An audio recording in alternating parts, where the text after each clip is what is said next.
ভাষা শহীদদের প্রতি বাংলাদেশ সোসাইটির পক্ষ থেকে আজকের এই যে আয়োজন। বিশ্বের বিভিন্ন প্রান্তে যথাযোগ্য সম্মান ও মর্যাদায় আন্তর্জাতিক মাতৃভাষা দিবস পালিত হয়েছে। যুক্তরাষ্ট্রের জাতিসংঘের বাংলাদেশ স্থায়ী মিশনের উদ্যোগে আন্তর্জাতিক মাতৃভাষা দিবস পালিত হয়। বৈরী আবহাওয়া ও প্রচণ্ড শীত উপেক্ষা করে ভাষা শহীদদের প্রতি সম্মান প্রদর্শন করেন দূতাবাসের কর্মকর্তা সহ বিভিন্ন কমিউনিটির নেতৃবৃন্দ।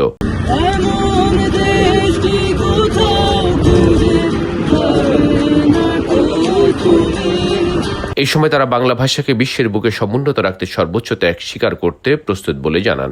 এদিকে বৈরী আবহাওয়ার কারণে যুক্তরাষ্ট্রের অনেক স্থানে ইনডোর পার্টি হলে মহান আন্তর্জাতিক মাতৃভাষা দিবস শহীদদের স্মরণ করেছেন নেতৃবৃন্দ।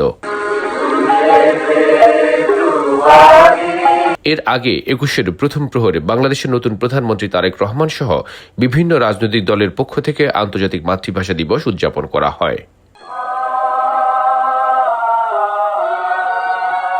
M1 TV, new York.